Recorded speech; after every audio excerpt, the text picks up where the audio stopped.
Hey everybody, welcome to the BASSCAST. Today I am joined by Scott McElveen from Biome Makers. And Biome Makers, they're a leading global company in ag tech, and their mission is to recover soil health and improve farmer profitability. They have their system or whatever is called BeCrop, and the next evolution of BeCrop is BeCrop Farmer. Scott and I met out in Scottsdale not that long ago. We had a brief discussion about what they have going on. I was really interested in what the system was and what they can offer, and figured we can get this information out. So Scott, why don't you tell us a little bit about you, and then get into your presentation about what you guys have to offer. Happy to. My name's Scott McElveen. I live in Durham, North Carolina. I got into soil microbiology because I wanted to learn how we could get maximum value out of the critters already living in our soil, operating as God created them to operate, to provide nutrition to our crops, to defend us from disease, to buffer our crop against stresses. I wanted to work with farmers overseas who didn't have a whole lot of capital to work with. And so I wanted to get maximum free labor out of the soil itself before we had to go in there and make up for what was lacking because we had knocked out this or that functional group in the soil. So if you'd like, I can just dive into Yeah, please go BeCrop, ahead. the Yeah, what, the why. yeah, So absolutely. decades ago, it was the microbe was underappreciated, we could say, in agriculture. It was thought at best it's innocuous, it is not providing any benefit. At worst, it's a pathogen. So no harm, no foul in mostly squashing them under our heel with some sort of biocide. Now we've learned over the last few decades, they're essential to cycling nutrients into plant available forms. They're essential to creating a barrier around our plant to protect from infection sites of fungal diseases, of bacterial diseases. They can eat insects from the inside out. They can dissolve the spears in the mouth of a root-feeding nematode to protect our plant. We've learned that they can produce plant growth hormones themselves. Our plants will outsource to microbes the work of producing plant growth hormones because it's energetically expensive for the crop. The crops can do it more easily. So the plant's got ample photosynthate, ample sugars. Bacteria wants those. They'll feed those to the bacteria. And in response, in return, the bacteria will provide plant growth hormones, much like we would offshore the production of plastic trinkets to China because they could produce them much more cheaply. So BeCrop is our attempt, I should say, the best attempt so far arrived at in commercial agriculture at filling in the blind spot. Traditional soil testing, we cover soil chemistry, but we had a blind spot to soil biology. We're trying to fill in that blind spot so that we better understand who's moving our nutrients around, who's protecting our crops from disease. We can predictively see what diseases are present in the field, and we can see how we can buffer our crop against stresses. I've been yammering a wall of sound. Do you want to interject anything before I start showing a few things? No, I think there are a lot of different resources that someone would have, a farmer would have to go out there and get different testing on multiple different whether it is by the different types of soil tests. You guys seem to have a system where we're taking a look at all of the things that are going into it as opposed to just one, two, or three things. You guys have a wider array of things that you're looking at underneath the surface, and then what the net result is and what you guys are able to tell somebody what's going on seems to be more robust. So I mean, that to me is super important, that there is an avenue where people can go to find out all of these different things. And that's the reason I wanted to have a conversation with you, is to find out what all of that looks like, and then what someone can do with that information once they have it and put it into play. You bring up a really good point. Let me describe quickly what BeCrop itself is, and then so BeCrop is a soil DNA test. All BeCrop can see is DNA. And by the way, fun story, it's called BeCrop because the name was inspired by a BMW commercial featuring Bruce Lee, where he described how you needed to be the water, or you have to become the enemy and understand their movements. And BMW had, be the road. And so our founders saw that and they thought, be the crop. We're trying to give us insight into how the crop sees and relates to the soil world. Sure. So what we do is extract DNA. We snip out the little piece that tells us, who did it come from? Who does this belong to? We then have a list of all of the bacteria, archaea, and fungi living in the soil. A lot of people can do that. Any university microbiology lab can do that. There are a number of other services out there that do that. The tough part is then, how do we take this broad look at who's living in soil and translate it to what's my soil capable of? Who Right. in this mix releases nitrates, releases plant available nitrogen? Who in this mix can do combat with nematodes in my soil? Who in this mix can produce a stress adaptation hormone like salicylic acid or siderophores to chelate iron out of soil? That was the big hurdle with BeCrop. All Biome Makers technology is underlaid with that core technology. I would be loath to say that it's a one-stop shop. You still, being able to see the biology in your soil, it doesn't cover all the bases. We're trying to fill in the blind spot. It doesn't replace soil chemistry. It doesn't replace soil texture. It doesn't replace knowing how much organic matter you have. We try to offer the full spectrum by enabling you to have a BeCrop Plus test where you have the BeCrop analysis plus Malic 3 or Haney soil health test to go along with it. The big drawback to the legacy test for many years was that it was missing two crucial components. One, didn't tell you what to do about the results. We would give you great insights into what the problem areas were, and then good luck, figure out your own solution. Right. That was less than useful to many farmers and crop consultants. And then secondly, we weren't delivering a clear notion of how much land is covered by this sample. The microbiome varies a lot. So with this one sample, am I getting insights into an acre, into a 10-acre area? My Right. land is variable. And so what we did, I'm going to go ahead and share screen so I can share how we overcame that limitation. Yes, please. And feel free to interrupt me. Okay. I know I'm going off on the spiel. I also want to respect everybody's time, so I'm diving right in, but interrupt me at any time. What we did was we took a number of pilot farms and we sampled them densely. All of these are BeCrop samples, looking at the microbiome in this spot, looking at the nutrient cyclers and the disease organisms in this spot. And then we gathered all of the data that we could possibly gather remotely. Anything remote sensing, NDVI, plant stress indices like ECI, soil, a range for soil moisture, soil pH, texture. We brought in soil survey data. Hundreds of parameters went into this. And I'm not an expert in AI or machine learning, but that was a crucial component of this process. We took the DNA data and all of this remotely sensed environmental parameter data and fed it to a machine learning algorithm and said, okay, look for relationships between these data sets. Start to learn how the microbiome is related to what we're seeing in NDVI, what we're seeing from the other plant response metrics. And then we'll ask you just to take field boundaries, take that environmental data, and predict how the microbiome is going to vary. When you do that, you come out with specific microbiome zones. These would be the 4 zones. If I zoom out one, you can see all 4. And then specify which samples you want, where you want samples to best capture the variability across the farm.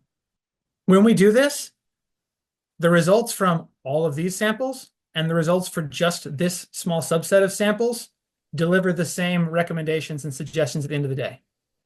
You might have a change in 2, 5, 7 points out of 100, Okay. but the final conclusions, the recommendations, the insights into where do you have problems and where are you sitting pretty are the same. So with that, we were able to create a tool called BeCrop Farm, where now we can map soil function across the entire farm. And we can see, for instance, if I look at my phosphate solubilizing microbes, where many of us are well aware that there's a whole lot more phosphorus in our field Sure. than what we're actually seeing on our test is plant available, what our plant can actually get a hold of. The unlocking of that tied up phosphorus is performed by microbiology, by critters who solubilize that minerally associated phosphate.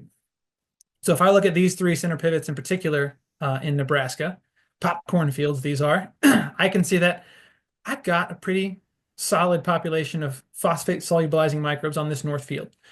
So if somebody is trying to sell me, or I'm trying to improve phosphorus availability, someone's trying to sell me a product with a Bacillus megaterium to improve phosphorus solubilization, to sell me some other product to improve my phosphorus use efficiency or reduce tie-up, then I'm probably not going to see ROI if I'm using that on this northern field.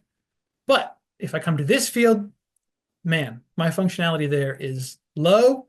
It's almost 100% in the low to very low areas.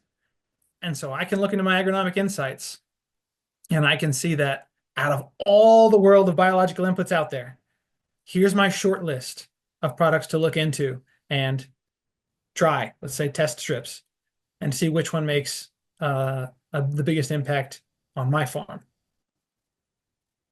And typically when you're going out here, and so you see the difference here in this north field to the one here in the southeast, you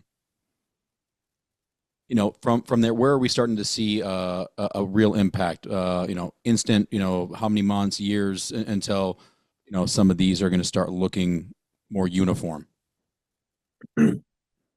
That's a great question. This is our first spring with BeCrop Farm live. And in the past, 85% of our business has been in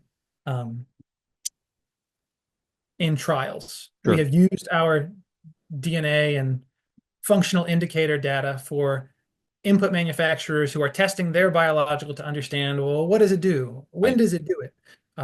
What's our main mode of action so that we can find out. And I guess that wasn't really a super fair question to you because you guys aren't, you guys don't have product. You are giving a recommendation on what would be needed to be applied in this area for it to become more uniform or more like this north for what we were testing for in this particular area.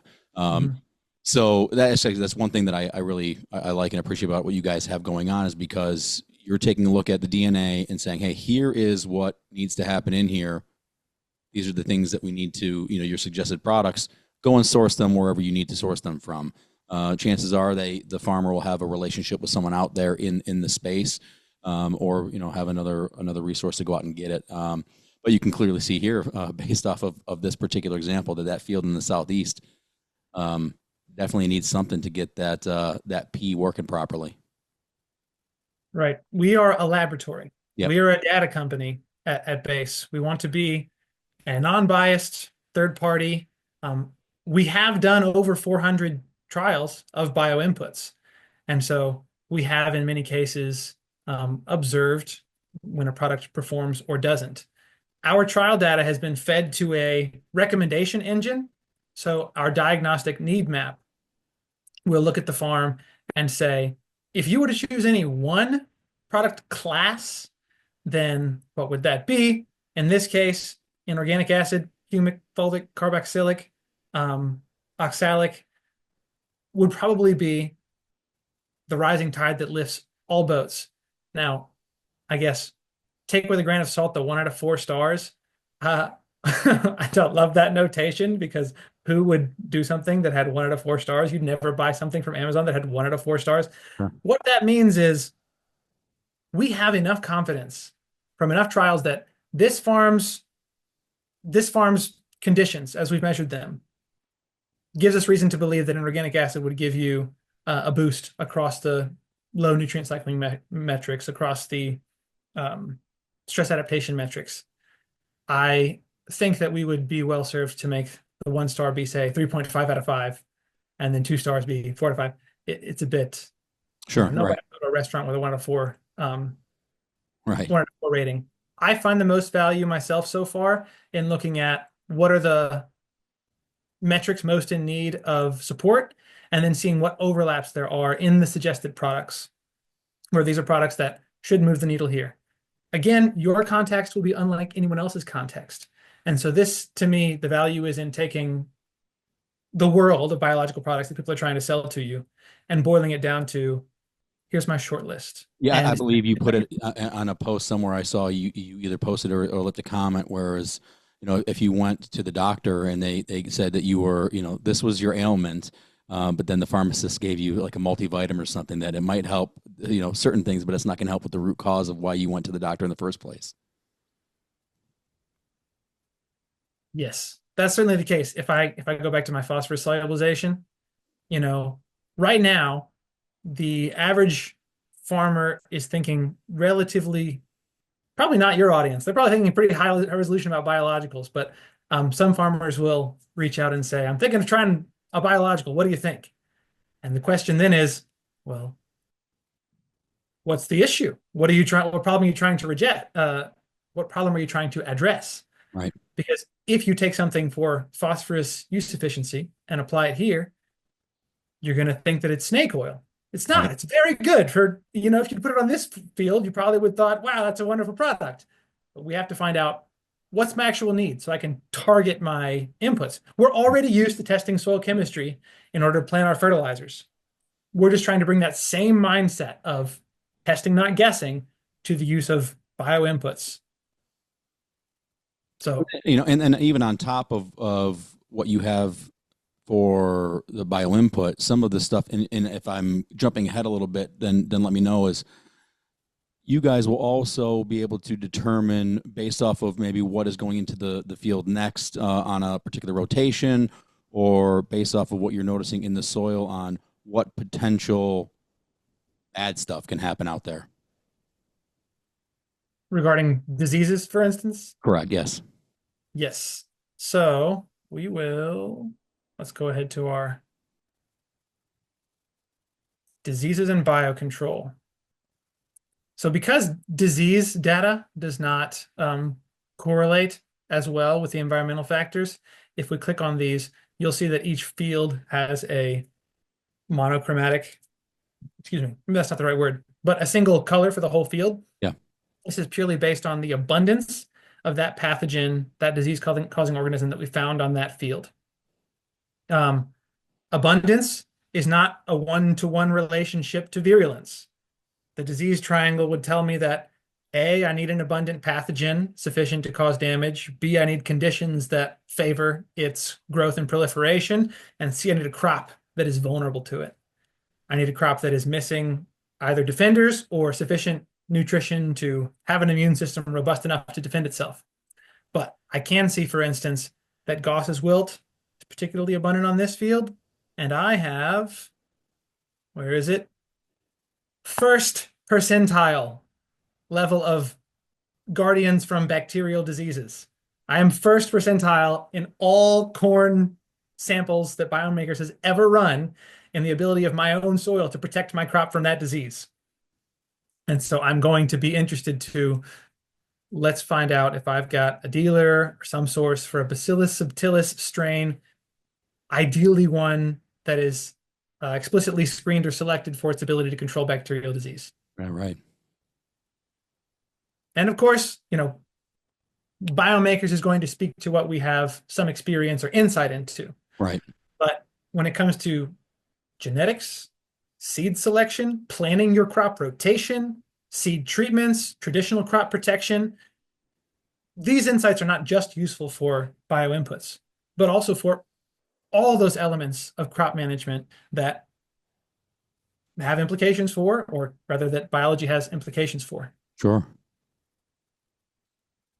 So that's our diseases and healthiness. We can look at our carbon pathways, see which microbes we have that are building more complex organic matter, that are building humic acids themselves, and other organic carbon sequestering molecules, those that are breaking them down, decomposers of organic matter.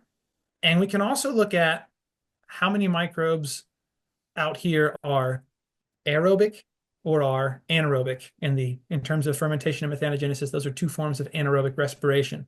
If I'm seeing low aerobic respiration and particularly high abundance of anaerobes, that's giving me some hints about compaction or waterlogging or otherwise low oxygen conditions in my soil. Sure. Right. So I could probably spend an hour in the portal showing insights. We wanted to make it easy to boil all this down into boom, here's the action points. Here's your lowest hanging fruit, things to address this season. And so this is a late draft, not the final version, but the late draft of the farm report that should be live for this coming spring season, Right. where we will look at across the farm, how many acres, how many fields, and we'll say, okay, global nitrogen cycling is the biggest issue that we see. There are 400, half the farm is at risk to a high degree. And then here are our highest product recommendations. I want to be maybe tentative about this because this isn't the final version, but this does summarize what we would be presenting. Sure. We would look at fields in particular that have the highest number of risks to the greatest degree. So we'd highlight specific fields. If you have the capacity to manage different fields differently, to be a bit more precise and pointed about your management, then we'd look at, okay, field 5, probably you can move the yield needle, the stress adaptation needle the most on this field with products A, B, and C might be different from other fields on the farm, as we saw with phosphorus solubilization or Gauss's wilt. Right. We will highlight, okay, here are the products we saw that have the most overlap of areas needing attention on your field. And then finally, this page summarizing the diseases we found present, how many acres are affected, and what the risk level is. I've talked to a number of people in specialty crops for whom this page alone would be worth the price of admission in its own right. Absolutely. Speaking of which, I guess, should I share about pricing? Folks will probably want to know what that is.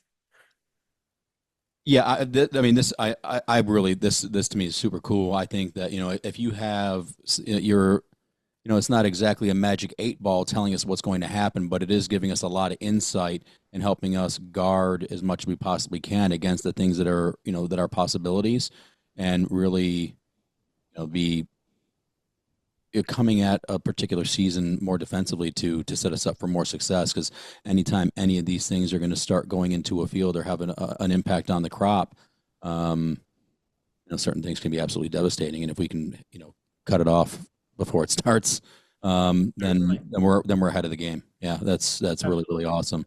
And in some cases, you can have yield loss when you have not seen symptoms. Right. In other cases, you'll want to think back and compare this to what you have observed in your fields in the past, or maybe this informs, all right, this year I'm going to plan my scouting around this. You're much more likely to see symptoms that you're looking for than just going out there and looking for something odd. If you go out saying, I'm looking for black bundle disease, then you're much more likely to see what may be there that you could overlook if you weren't already primed to be looking for those signs.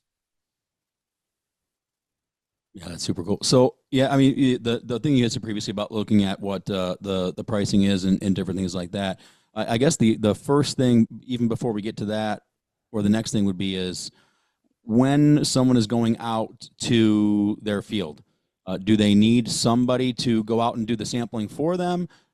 Can they do it themselves? What is the process from, I'm interested in what you guys have going on. What is my next step on going out there?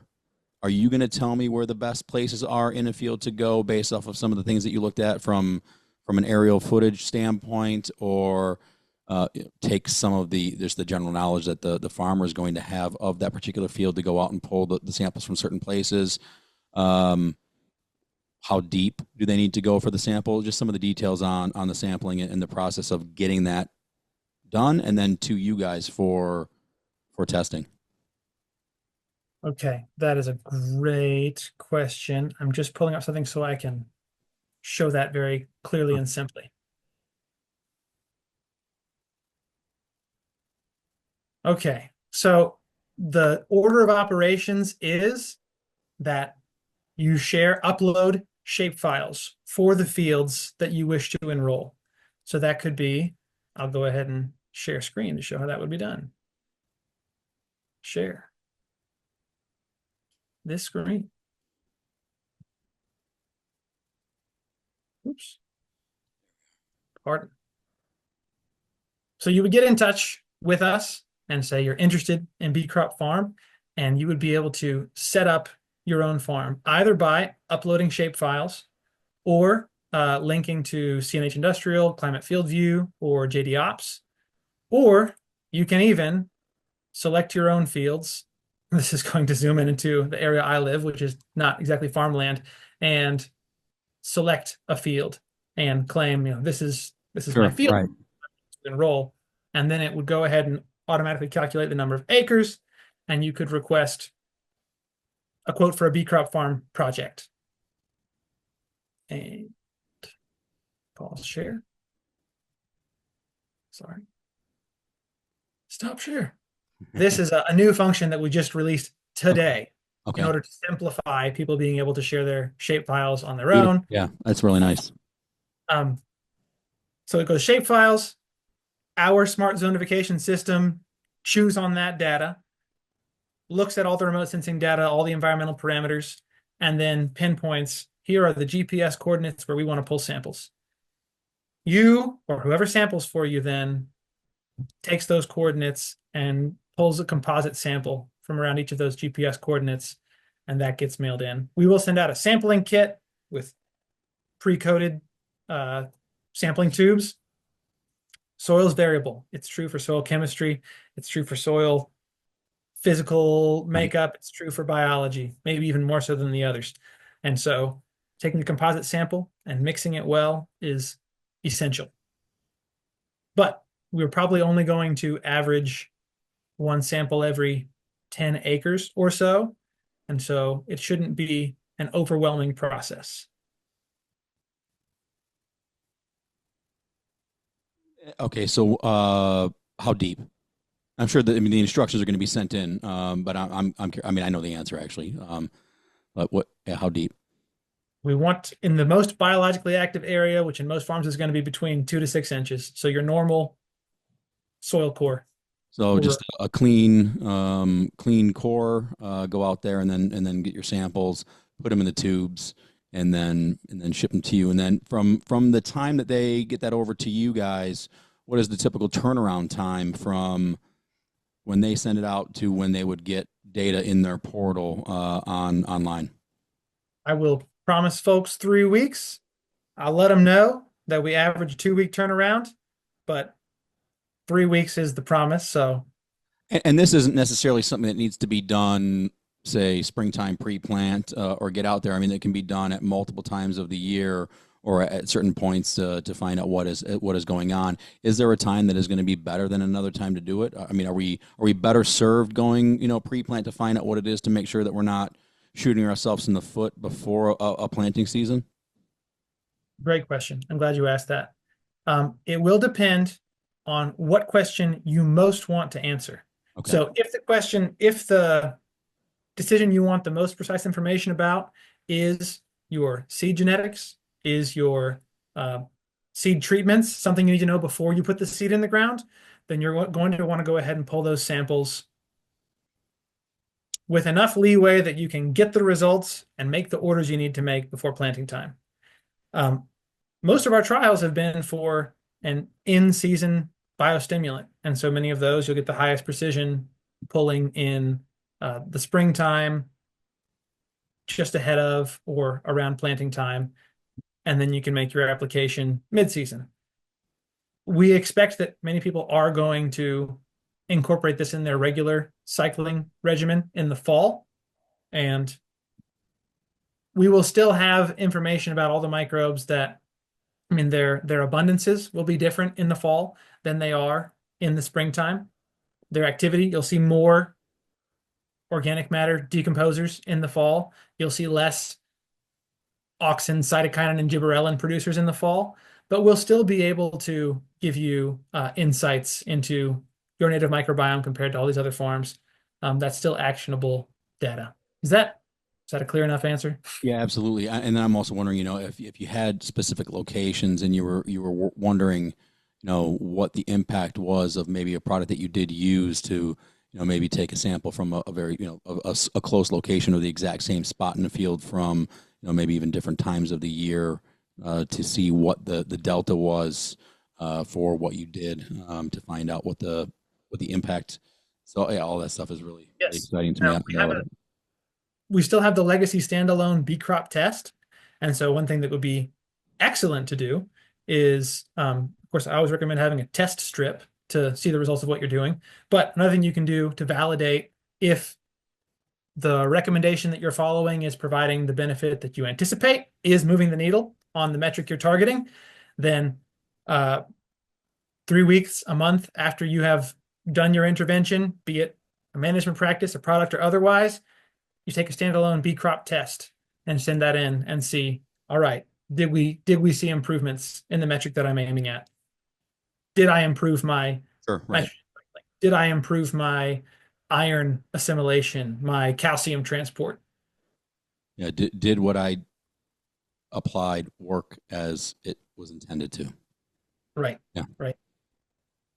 I did have one fun thing I wanted to show because I talked about BeCrop still only being part of the story, Yeah, and we love to incorporate the soil chemistry data as well sure. and look for relationships.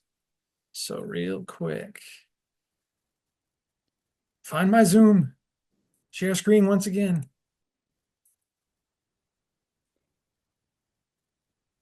We do have the ability to compare. If you do BeCrop Plus with Malick or Haney, then you can false.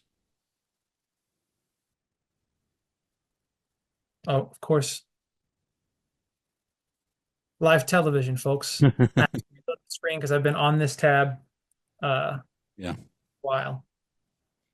So let us reload quickly. All I'm going to show is if you've done BeCrop Plus, you can compare, let's see, our phosphorus solubilization. Maybe we'll do a different nutrient. Let's see our BeCrop calcium transport. And let's see our Haney calcium values. There we go. So in BeCrop, we're ranging from dark yellow to dark blue, very low to very high. And over here with the soil chemistry, we're ranging from low as black, high as white. Can we zoom on this side? This is my computer struggling to stream a video call Sure. and operate the portal at the same time. Here we go. In some nutrients, we will see a relationship between our cyclers present, as here we've got higher available calcium, where we're seeing microbes capable of calcium transport in the soil. And look, even this darker area corresponds to this lower scoring area here. You can almost overlay them. You can see the similarities between the two of them. To me, it's pretty clear. In other cases, in some cases you'll find nutrient cyclers and nutrient availability that are coupled. In other places, you may find areas where your nutrient cycling and your nutrient cyclers your nutrient availability and your nutrient cyclers are decoupled. And that'll give insights into which part of your fertilization program is actually making microbes in your soil redundant. What work are you doing that your crop and your microbiome could be doing for you that you're paying to do? Sure. For instance, the more of a synthetic, rapidly available form of nutrition that I'm applying, I'm dissuading my crop. I'm telling my crop you don't need to invest in the microbial helpers who can help you get this nutrient available gradually throughout the season. I'm just going to spoon feed it to you. So my crop's not going to waste photosynthate on recruiting allies early in the season. But then later in the season, when I can't get into the field to apply more nitrogen, or I'm not investing in doing that, I don't want to make another pass, then the crop finds itself up the creek without a paddle because it hasn't done the hard yards early in the season of recruiting its support network. Right. We're almost at 40 minutes. I should talk about probably the pricing Yep, because absolutely. That was going to be my next question. So now we know what the system does. We know how to go about getting what we need in the field, and then over to you guys. Now, what is the sum? What is the cost? all right, so in commodity crops, in row crops, we're $7 an acre. And in specialty crops, then we are $9 an acre to the grower.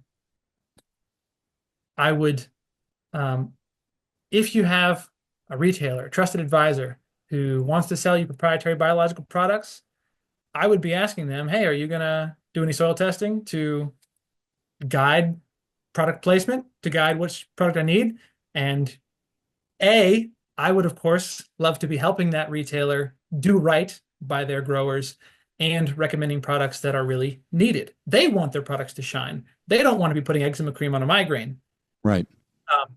And some of that probably needs to be grassroots, bottom up, farmers telling their retailer, hey, Yeah.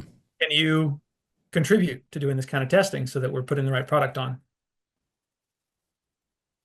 Yeah, and for the cost per acre on what your net savings could be, because there's probably, I would guess that there's a majority of acres that are out there that things are being applied that don't need to be. So if we can have a clearer picture of what is needed and when it's needed, then the entire input cost will go down, and it makes a lot of sense to me.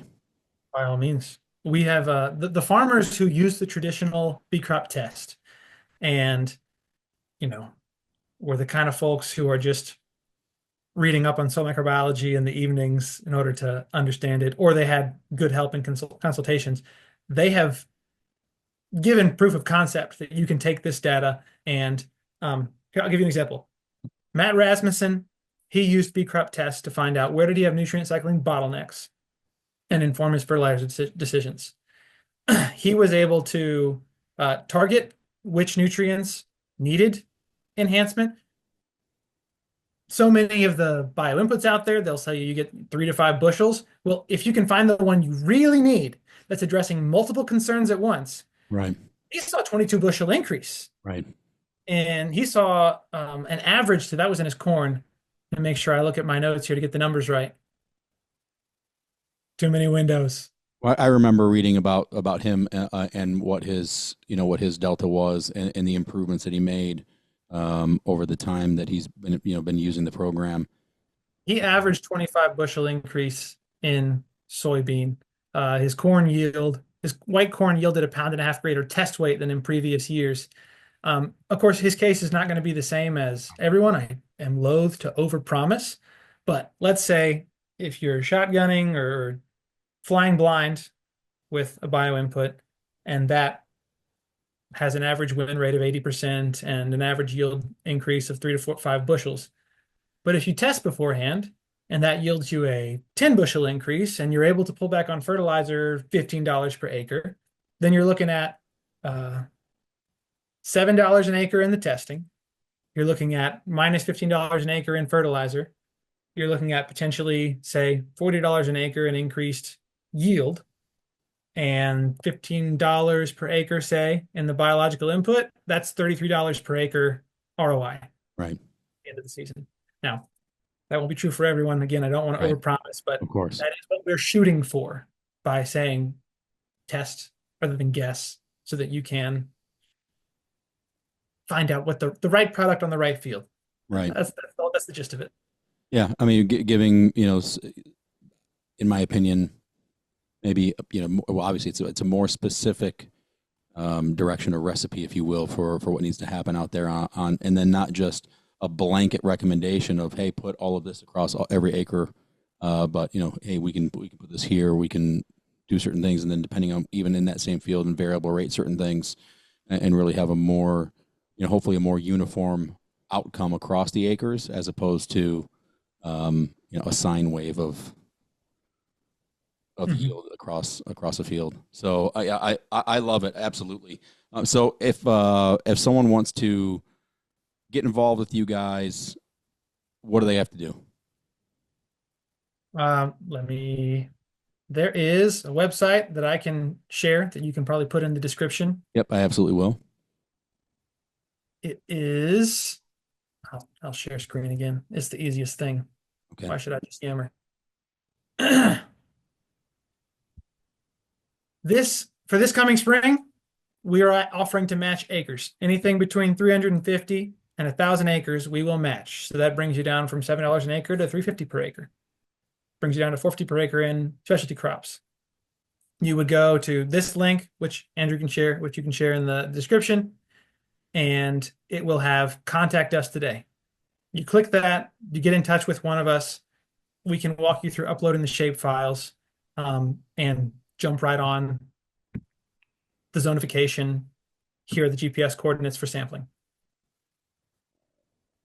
Beautiful. And you guys have representation across the country? We do. Uh, your folks, I imagine, are mostly in the Midwest. Would that be right? Correct.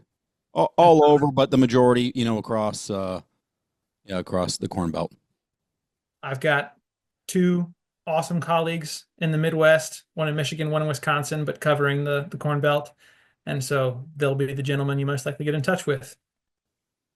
And then I liked what you guys did so much that I went on and navigated the website and watched a bunch of videos and worked through some modules and then got to be a BeCrop advisor myself. And part of it was just the learning process of going through and seeing what you guys had and figure out at the end of the day it will make me more knowledgeable. But if there is anybody out there and they're running through, they can always reach out to me too and help them navigate what they have going on there and help with some of that recommendation or point people in the right direction of where to go to get certain products. I think that what you guys are doing is super cool. It's very unique by comparison to some of the other testing that's out there and the wide array of what you guys have going on.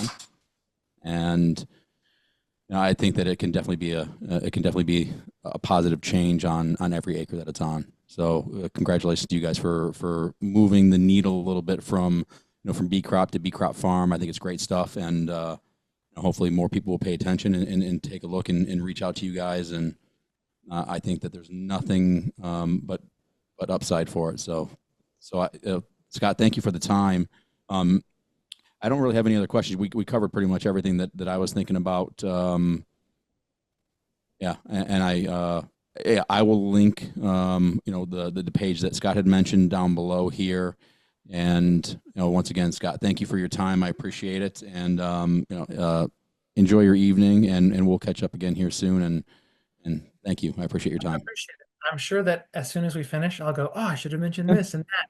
Usually when I'm talking to a farmer, I get to learn all about their operation. I feel I've probably been mostly a wall of noise in this, but I did get to learn about your business not too long ago at a conference. Sure.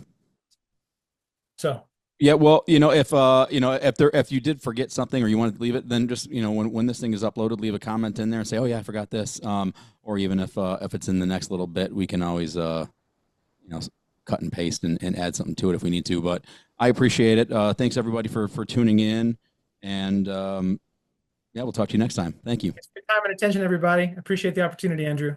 Thank you. Take care.